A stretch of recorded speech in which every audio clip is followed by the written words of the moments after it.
அனைவருக்கும் வணக்கம். நான் உங்கள் ஆட்சியா தமிழ் ஃபண்டை யூடியூப் சேனலாக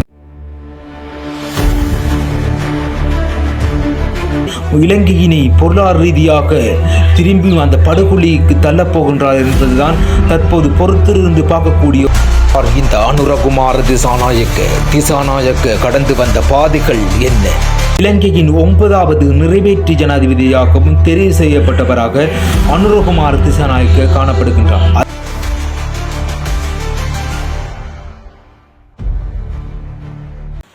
அனைவருக்கும் வணக்கம். நான் உங்கள் ஆட்சியா தமிழ் ஃபண்டை யூடியூப் சேனலாக நாங்கள் பார்க்க போகிறது தற்போது நிறைவேற்று ஜனாதிபதியானவர் இலங்கையில் தெரிவு செய்யப்பட்டிருக்கின்றார். அதை பற்றி தான் நாங்கள் விரிவாக பார்க்க போகிறோம். அதுக்கு யூடியூப் சேனலை சப்ஸ்கிரைப் பண்ணுங்கள், லைக் பண்ணுங்கள், கமெண்ட் பண்ணுங்கள். வாங்க போகலாம் வீடியோக்குள்ளே.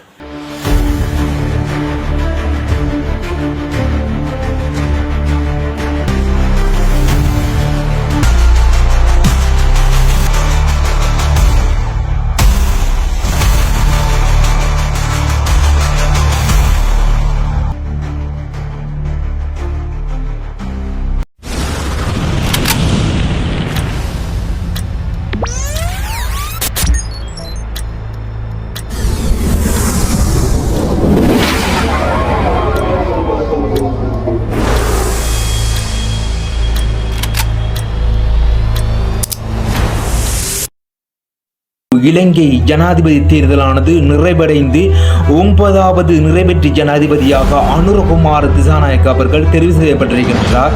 அதைத்தான் நாங்கள் பார்க்க போகிறோம். அதை முழுமையாக பார்ப்பதற்கு முதல் தற்போது அந்த ஜனாதிபதி தேர்தலானது சர்வதேச ரீதியாகவும் பார்க்கின்ற போதும் இலங்கை மக்களிடம் எதிர்பார்ப்புக்கினையும் நிறைந்தத ஒரு விடயமாகவும் தற்போது காணப்பட்டது. அந்த கேள்விக்கான விடை அனைவருக்கும் கிடைக்கப்பெற்றிருந்தாங்க சொல்ல வேண்டும். அவ்வளவுக்கு எதிர்பார்ப்புகள் அதிகமாக காணப்பட்டது. சர்வதேச ரீதியாகவும் மட்டுமல்ல, இலங்கையில் மக்களிடமும் அனைத்தின மக்களிடமும் அடுத்த ஜனாதிபதி யாராக இருக்கும் என்ற ஒரு கேள்வி அனைவரிடமும் காணப்பட்டது. அந்த கேள்விக்கான விடையானது தற்போது கிடைக்கப்பட்டிருக்கின்றது. அந்த கேள்விக்கான விடையாக காணப்படுவது அனுரகுமார திசாநாயக்க அவர்கள் 9வது நிறைவேற்று ஜனாதிபதியாக இலங்கையில் தெரிவு செய்யப்பட்டிருக்கின்றார் என்பதையும் குறிப்பிட வேண்டும்.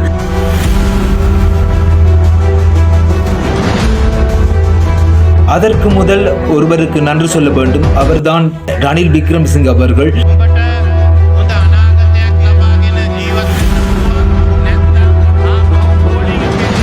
அவரை பொறுத்த வரைக்கும் இந்த பொருளாதார ரீதியாகவும் மிகவும் பாதிக்கப்பட்டு வீழ்ச்சி அடைந்த ஒரு இலங்கையை அவர் 2 வருஷத்துக்கு முதல் அதனை பாரமெடுத்து மிகவும் ஒரு எழுச்சியாக அந்த நாட்டினை ஒரு ஆக்கிய ஒருவராகவும்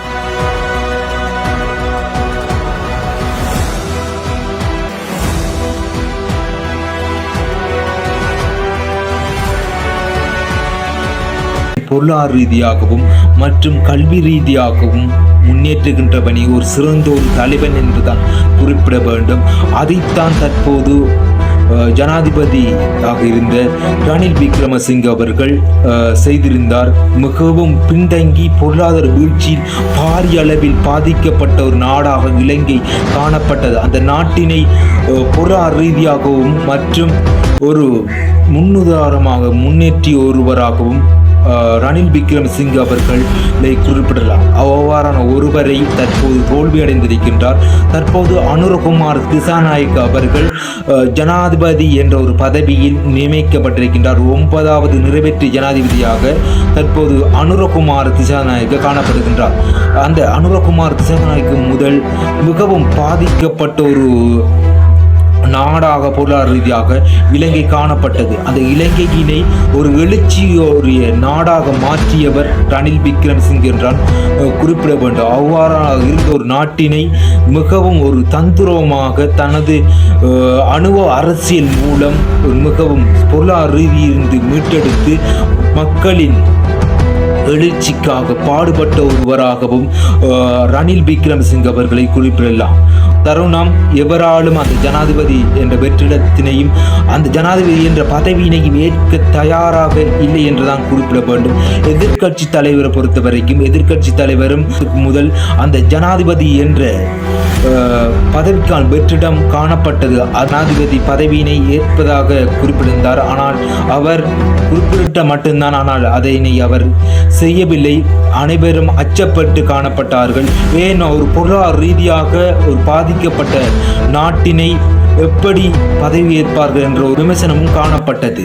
அந்த விமர்சனங்களை எல்லாம் பாராமல் ஜனாதிபதி அவர்கள் ரணில் விக்ரமசிங்க அவர்கள் அந்த ஜனாதிபதி என்ற ஒரு பதவியினை ஏற்றி தற்போது மிகவும் சிறப்பான முறையில் அந்த பொருளாதார ரீதியான பாதிக்கப்பட்ட ஒரு நாட்டின் எழுச்சியாக மாற்றி தற்போது அனுரகுமார் திசாநாயக்க அவர்களின் கையில் ஒப்படைத்திருக்கின்றார் என்றுதான் குறிப்பிட வேண்டும். அவ்வாறான ஒரு அரசியலினையும் தனது அரசியலினூடாக அனுபவம் வாய்ந்த ஒரு அரசியல்வாதியாகவும் ரணில் விக்ரமசிங்கே அவர்கள் திகழ்கின்றார். இந்த நாட்டுக்குரிய கடனையினையும் அதிகமாக முடிக்காவிட்டாலும் அறவாசினை முடித்து IMF என்ற ஒரு மிகப்பெரிய ஒரு பாரி நிறுவனத்தினூடாக கடனை வாங்கி பல்வேறுபட்ட தனது அரசியல் தந்திரோகங்கள் மூலம் நிறைவேற்றியிருந்தார். அந்த பொருளாதார வீழ்ச்சியில் இருந்த ஒரு நாட்டினை எழுச்சியடைய செய்திருந்த ஒருவராகவும் ரணில் விக்ரமசிங்கே அவர்களை குறிப்பிடலாம். பல்வேறுபட்ட மக்களிடமும் எதிர்பார்க்கக்கூடிய ஒரு வாக்குகள் அவரிடம் கிடைக்கப்படவில்லை. ஆனால் அந்த கிடைக்கப்படவில்லை என்றாலும் அதிகமான மக்களின் மனங்களில் இடம் பிடித்த ஒருவராகவும் காலங்காலமாக ரணில் விக்ரமசிங்கே அவர்கள் திகழ்வார் என்றது எந்த ஒரு ஐயமும் இல்லை என்றுதான் குறிப்பிட வேண்டும். அப்படியான ஒரு ஜனாதிபதியாகவும் பொருளாதார ரீதியாகவும் மிகவும் சிறப்பான முறை கையாண்டு இந்த நாட்டினை பொருளாதார வீழ்ச்சியிலிருந்து மீட்டெடுத்த ஒரு பெருமைக்குரியவர் ரணில் விக்ரமசிங்கே என்றுதான் குறிப்பிட வேண்டும். IMF நிறுவனமானது சாதாரணமாக ஒருவருக்கு ஒரு நாட்டிற்கு கடனினை வழங்காது. அந்த கடனினை வழங்குவதற்கு சில தகுதிகள் அந்த நாட்டிடம் காணப்பட வேண்டும். அந்த நாட்டிடம் காணப்பட்டால்தான் அந்த கடனை வழங்கக்கூடும். ஒரு சிறந்த ஒரு தலைமை அந்த நாட்டில் காணப்பட வேண்டும்.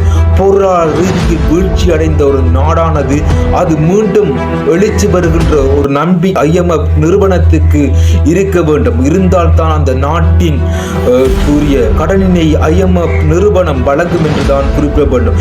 அந்த IMF நிறுவனத்தில் ரணில் விக்ரமசிங்கே அவர்கள் இந்த நாட்டிற்காக கடனினை பெற்று இந்த நாட்டின் பொருளாதார வீழ்ச்சியிலிருந்து மீட்டெடுத்த ஒரே தலைவராக ரணில் விக்ரமசிங்கே அவர்கள் காணப்படுகின்றார். அனைத்து பெருமையும் அவரினை சாரும் என்றுதான் குறிப்பிட வேண்டும். ஜனாதிபதி அனுரகுமார் திசாநாயக்க யார், இதற்கு முதல் என்ன செய்து கொண்டிருந்தான் என்ற பல்வேறுபட்ட கேள்விகள் மக்களிடம் எடுத்திருக்கும். அந்த கேள்விக்கான விடை இது உங்களுக்காக. யார் இந்த அனுரகுமார் திசாநாயக்க கடந்து வந்த பாதைகள் என்ன? முழு பெயர் திசாநாயக்க முதியன்சலாகி அனுரகுமார் திசாநாயக்க. பிறப்பு 1968 11/24. பிறந்த ஊர் களவெல. 4 வருடங்களுக்கு பிறகு கக்ராவையில் குடியேறினார். ஆரம்ப கல்வி தம்பத்தேகம காமினி வித்தியாலயத்திலும் உயர்கல்வியை தம்பத்தேகம மத்திய கல்லூரியிலும் கற்றார்.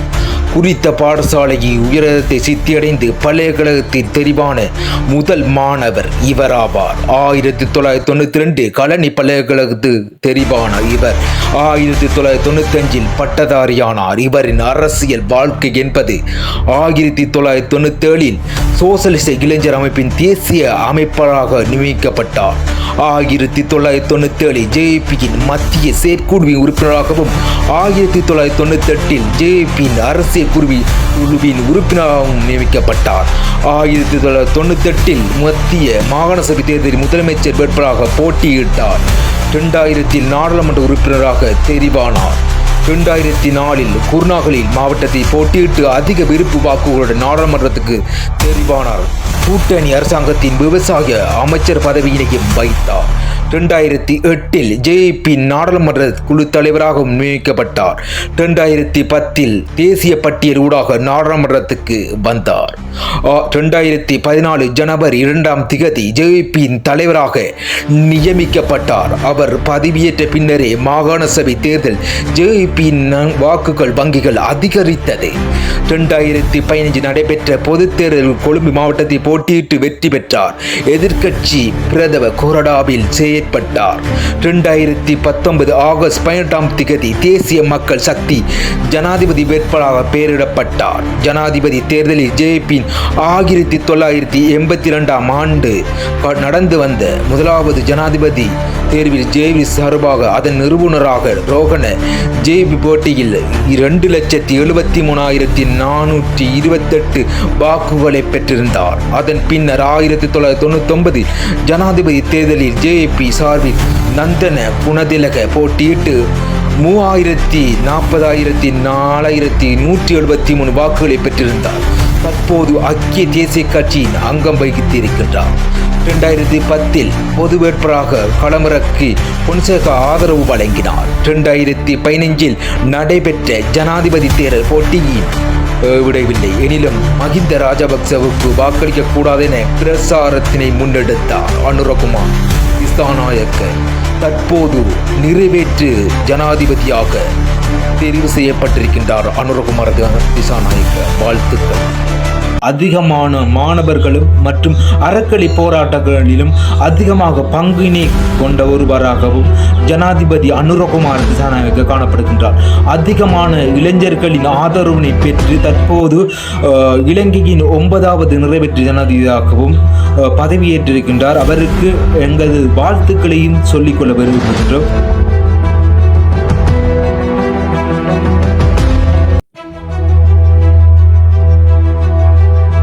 ஜனாதிபதியினை சிறப்பான முறையில் அந்த பதவியினை நடத்தி செல்வார். அனைத்து இன மக்களையும் ஒன்று சேர்த்து அந்த ஒரு குடையுங்கள் மக்களிடையே எவ்வாறு முறையில் அவர் அந்த ஜனாதிபதி பதவியினூடாக எப்படி அந்த நிர்வாகத்தினை நடத்தி செல்வார் என்பது நாங்கள் காத்திருந்து தான் பார்க்கக்கூடியதாக இருக்கின்றது. எவ்வாறு முறையை தனது நிர்வாகம் இருக்கப் போகின்றது, தனது ஆட்சி எப்படி இருக்கப் போகின்றது, மக்களுக்கு எப்படி தனது ஆட்சியினை அவர்கள் வழங்கப் போகின்றார், அந்த ஜனாதிபதி என்ற ஒரு பதவியினை எப்படி அவர் சிறப்பான முறையில் பயன்படுத்த போகின்றாரா, இல்லை மீண்டும் அந்த ஜனாதிபதி என்ற ஒரு பதவியினை எடுத்து இலங்கையினை பொருளாதார ரீதியாக திரும்பி அந்த படுகொலிக்கு தள்ளப்போகின்றார் என்பதுதான் தற்போது பொறுத்திருந்து பார்க்கக்கூடிய ஒரு விடயமாக இருக்கின்றது. அவர் எப்படி அந்த நிர்வாகத்தினூடாக ஜனாதிபதி என்ற ஒரு பதவியினூடாக தனது ஆட்சியினை எவ்வாறு முறை நடத்தப் போகின்றார் என்பதை பொறுத்து தான் பார்க்க வேண்டும்.